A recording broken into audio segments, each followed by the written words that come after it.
Hey everyone, with the new general pool update being confirmed, and the entire list of 3 whole units being announced, I thought we'd take a look at the units and see what we could possibly, get out of them. Um, they are pretty old. They're all pretty much really outdated. I think Elsa is kind of making a good comeback. I've been running her a lot on the mono purple team. I think there are definitely some better options, but if you're kind of low on them, you can for sure use Elsa. She can actually be pretty solid. And I'm using her a lot for this new event as well. She's actually my assist unit. I don't think she's gotten many likes because not a lot of people run the purple team. But if they do run purple, there she is. So going into their kits, I guess. Get on the screen really quick. Let's see, move over. I do have a whole new setup, so it's gonna take me some time. There we go. Okay, so I was actually gonna pull up Betty as well because she's being taken away from the banner. So I wanted to talk a little bit about what we're missing out. We'll do that last though. So first up, we have Teresia. Always don't know how to pronounce her name. I'm pretty sure I'm saying it right, but it just feels so weird saying it because I'm not actually Japanese. So we have the physical attacks, single enemy with 400% power and a 100% chance of reducing action gauge by 30%. Oh, wow. Okay, so this is a really solid basic. I kind of like this basic. Reducing action gauge by 30%. Not the biggest percent, but 30 is pretty solid on a basic. I do like that. Then we have skill 2, 3-turn cooldown. Gives all allies invincibility for 1 turn. Basically making them immune to damage. This is pretty solid for the time, I guess. I think. I didn't really play it while she was like a main runner, but a lot of characters do this as well as give multiple other buffs. They do this passively without having to actually use a skill. So overall, it's kind of like outdated. You don't really need this anymore. It's still pretty cool to have invincibility, but a lot of characters bypass it. A lot of characters just give it out way more free than this unit. Yes, and it's just not as good as it used to be. This is way too bland of a skill. Then we have skill 3, physically attacks all enemies with a 400% power, 100% chance to inflict agility down for 2 turns and give all allies defense up for 2 turns. Defense is pretty solid. Agility down is actually one of the better debuffs, I would say. Not a lot of enemies are immune to it in PvE, and she's probably mainly going to be using PvE from now on, if anything. I don't expect her to see her anywhere near PvP. Overall, her kit's okay. Pretty solid if you just rerolled to have as a unit. I wouldn't say this is anyone's main reroll, but she's just nice to have. HP 10%, debuff resistance 20, and then crit rate is 30. This is a terrible bonus skill.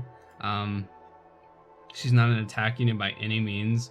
She has pretty okay attack, but by all means, her entire kit is a support. So I guess if you want an AoE attacker, and she has a PvP arena skill or a leader skill, so that's pretty disappointing because you're definitely not going to run her in PvP. Overall, this unit's kind of whatever. I'd say the only reason you'd probably want her is for waifu purposes or the art purposes. I think her art is some of the best in the game. It just looks absolutely gorgeous. She's also a yellow unit. I don't think there's too many yellows in the game. I can't remember the exact numbers, but I know just having one is pretty okay.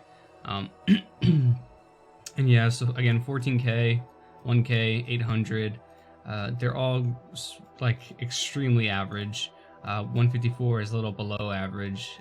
Crit rate is higher because of this. Kind of weird. Then we have the 120, 20, and then 55. Debuff resistance is pretty good. I can see her being used probably somewhere like in lab or something if she's ever needed. I can see her being pretty good there because of the debuff resistance and her support. But other than that, I don't know. I just don't really see her being all that useful. Again, just another meh unit. Then we have Dress Krush, who in my opinion is a worse Elsa, but is not bad by any means. We don't have a lot of Krush camp playable characters, so I think that's already a W. Getting into her kit, physically attacks a single enemy at 400% power, 100% chance to give defense to self for 1 turn. So Elsa, on the other hand, gives herself and attack buff. So this is where they kind of differ, and I do think Elsa has the upper hand here. She is for sure a damage unit, and to have defense on your basic, like, it helps with survivability, but like I'd prefer the damage. No cooldown, automatic activation, so this is a passive. When attacking, removes 1 debuff from self and recovers 20% of your maximum HP. You look it over at Elsa, I'm going to be comparing these two a lot. When landing in crit, recovers 15% of your maximum HP, cancels 1 debuff, and reduces self cooldowns by 2 turns. Also, at the end of the turn, there's a 10% chance that you'll get to attack again. Does not stack. So already you can see the similarities in Elsa and Krush, except Elsa just being overall the better unit so far.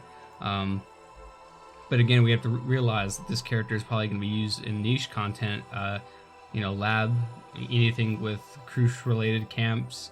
Also, her leader skill is very niche, or very unique, and where Krush camp allies have crit rate up. This is a very, very unique leader skill, and this will probably be very long term, as not a lot of people have crit rate as their leader skill, and this is very specific to Krush camp. So if you ever need this leader skill, she's going to be the one to go to. So I can see that lasting a little longer, if teams ever sway in that direction. Then we have physically attacks a single enemy with 1600% power, and has a 100% chance to reduce action gauge of the enemy by 50%. Taking a look at Elsa, attacks a single enemy with 1200% power, 100% chance of reducing the action gauge of the enemy by 50%, gives self crit rate for 2 turns, also comboing with her passive as well. So while she does do a little bit less damage, they have the same action gauge reduction, and Elsa just complements herself overall better. Now there's some problems with this unit that we'll get into. We're going to finish up Krush first. We have 15k HP, pretty solid, 1200 attack, also pretty solid. Defense is a little on the low side. Agility is standard. Crit rate and crit damage, our crit rate's pretty standard. Crit damage is boosted by an extra 20%. I forgot to read the bonus skills, excuse me. Attack 10, crit damage 20, and HP 30. So she's kind of like a hard hitter, but they also want her to sustain, I guess. So probably the play would be attack 1 through 5, and then HP 6 through 10 on her hammers build. I could definitely see that. Maybe some agility in 6 through 10. I definitely want to keep the 1 through 5 hammers attack though. Then we have 20 for debuff success rate. Then we have 35 for debuff resistance. Standard again, human, Krush, and physical attack. Also, I read that off like every single time. So then looking at Elsa, we already basically know what she does. She does the attack buff on her basic, which I do like. It's just that it sucks that you have to do the basic in order to give yourself the buff. We have so many buffers in the game now where it really doesn't matter, but like back in the day when I was looking at this unit by itself, you have to waste a turn using your basic in order to buff up your attack first, and then you can kind of attack. And even then it's a gamble to crit, because you only get this buff after you've already attacked as well. So not only the buffs are really good for the character and her kit, but you get them both after attacking. So it's like you have to like wait patiently in order to be good, or to like be a good character. And it's kind of like frustrating because a lot of characters just have these buffs already like given to them at the start of battle, inherently in their kit, stuff like that. They have better buffers. So even though she does combo, with those better buffers, it'd be cool to see her have a little more sustained by herself. Overall, though, she's pretty good. The action gauge reduction by 50% is pretty solid.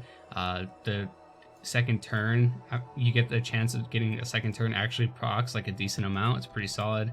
And then usually it's like your basic. So if you want to, sometimes, and there's very hard to come by situations, if you want, you can use your basic first, give yourself the attack buff, and if you crit, you have a 10% chance having another turn, then you can use your skill 3. But that doesn't happen too often because, again, it's a 10% chance, and you don't have that crit rate up yet, so it is what it is. She's a little dated, but I think she definitely still has her uses. And I really love this unit because it's an Elsa unit, so I'm going to try and fight for her as much as possible. Then we have bonus skills, HP, agility, crit damage. I don't really like the HP. The agility is pretty solid, and so is the crit damage. Crit rate would have been nice, but Excuse me, I'm just burping like left and right because I just drank so much root beer. The crit damage is nice, but like I think the crit, it can go either way. Because if this was crit rate, then I'd probably put a crit damage memory. If this was crit damage, which it is, I just put a crit chance memory. Then we have leader skill, HP by 35%. Kind of a weird HP leader skill. I feel like they are very cautious with their leader skills, and they don't really like going out there all too much with their leader skills, which is kind of disappointing. Recently, we've been getting some interesting ones. I think they've been really pushing the 40% and then monotype categories and stuff like that. But for the most part, like we have a lot of DPSers with HP leader skills. We have a lot of really weird choices for PvP leader skills. They're kind of weird. Where I think Sega is a little off on their game is definitely with the leader skills and their characters. It's a little wonky. I feel like they don't really know where they're going, and they're playing everything still super safe. It seems that they kind of found their groove with mono teams going forward. Mono red, mono purple are currently the only two monos that they're really building up characters, but we have yet to see. But yeah, I do expect more stuff like that in the future. So this didn't really age all that well, but it is what it is. HP 1300, not the best. Attack is a little lower than Crucia's. Defense is pretty under average. Her agility is really good though, especially if you could proc that 2 turns. She can be doing a lot of damage before a lot of the characters even have a chance to move, except for mainly PvP, because you have so many rems with their memories just going first over and over. Then we have the standard crit rate, crit damage, debuff, success rate, resistance, 50, 150, 20, 35. Crit damage being increased by 30%, so it's extra 150 instead of the 120. Then she used to have the human race, but they took that out of the game as Season 2 aired. If you know, you know. Then she's a physical unit, and she is also purple.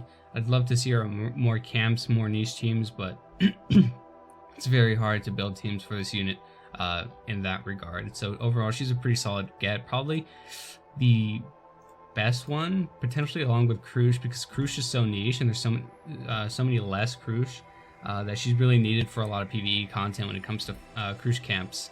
So I think in that regard, they can really battle it out, but I do think the better unit overall is Elsa. Then we have Betty, which actually this is going to be a first for me because I have never really looked at her skills. I do have her, I believe, but I've never really paid attention to her all that well. So physically attacks a single enemy at 400% power, 50% chance to reduce self cooldowns by 1 turn. I like this. This is pretty solid. Kind of weird. It's a 50% chance, not a 100. But you take what you can get, I guess. This unit is pretty old. One thing I forgot to mention, again, I just wanted to reiterate, she is being taken out of the banner when these 3 come in, which is going to be the 9th. So summon while you can for her if you want her. She's not we're going to look right now, but she's not a very great unit. There's no reason you should be summoning on this chick, other than like waifu, or your simp, or you just love the art or something like that, or collectors, of course. Then we have the skill 2 turn cooldown, physically attacks all enemies 300% power. It gives attack buff to all allies for 2 turns. That can potentially be good. Her agility is really fast. Okay, this is pretty solid. I'd say it's okay. 3 turn cooldown, magically attacks all enemies with 400% power, 100% chance to inflict attack down to all enemies, and for 2 turns to give agility up to all allies for 2 turns. She's not as bad as I thought she was. She's actually pretty usable, it looks like. Again, she's not as crazy as the newer units. Probably not my first choice in any team, but she's pretty cool. Increases all Amelia Camp allies debuff success rate by 50%. I believe this is the same leader skill as Valentine's Rem, so that's pretty solid overall. I do like that. Just in case you're missing Rem, I don't know who else you would want to debuff with in Amelia Camp if you don't have like any other Rems that charm. Maybe a Valentine's Day Ram, or maybe the new swimsuits. I don't know. Maybe you're running that damage over time memory on like an Amelia, and she just AoEs and you apply all these frozens and damage over times. This could be pretty fun. I don't think it's all too crazy if the unit itself isn't as good like Valentine's Day Ram is, but it's okay overall. Bonus skills: attack 10, agility 10, defense 30. Looking at her stats, 1200. 1K, 1.1K. Oh, she has some nice defense. So you can build attack and defense on this unit. Her agility is really nice as well. Crit rate is 50, and then the run 20, 20, 35. Overall, not as bad as I thought she was. It's gonna be kind of sad seeing her actually getting taken out of the banner. I think she's a pretty solid overall pool. She looks like a fun unit at the very least. You know, obviously not as good as any of these. Actually, she might be better than Teresia. I'm not gonna lie.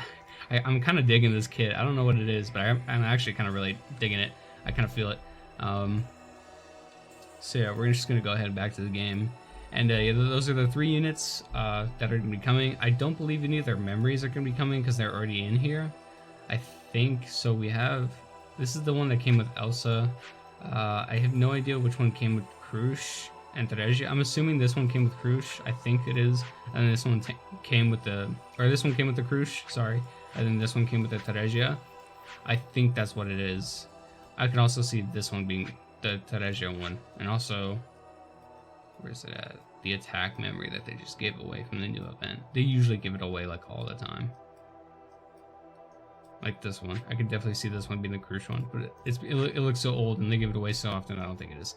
But yeah, so the memories are already in the banner. And then we'll look at the characters the 9th, as well as we'll lose out on Betty. So in honor, I thought, in honor of Halloween Betty, we'll do one multi, pour one out for the Lolly, and yeah, see if maybe we can pull her in honor of Betty. Pour one out for the Bettys, boys. We're gonna say farewell until they add like a seasonal banner, or they bring her back or something like that. I don't know. Doesn't look like we're gonna get her unless we get a fake out. Just gonna keep choking through it, boys. So in honor of Betty,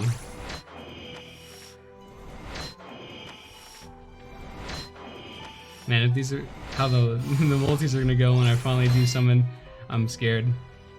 Alright, well, we only had a memory, so in honor of Betty, we'll do that. And yeah, so I'm gonna end the video, and I'm very excited to summon. I think the summoning video is gonna be pretty fun to do. I bet it's gonna be fun to watch, because summoning is always really fun to watch. So that's gonna be the overall summary of what we're getting in new banners.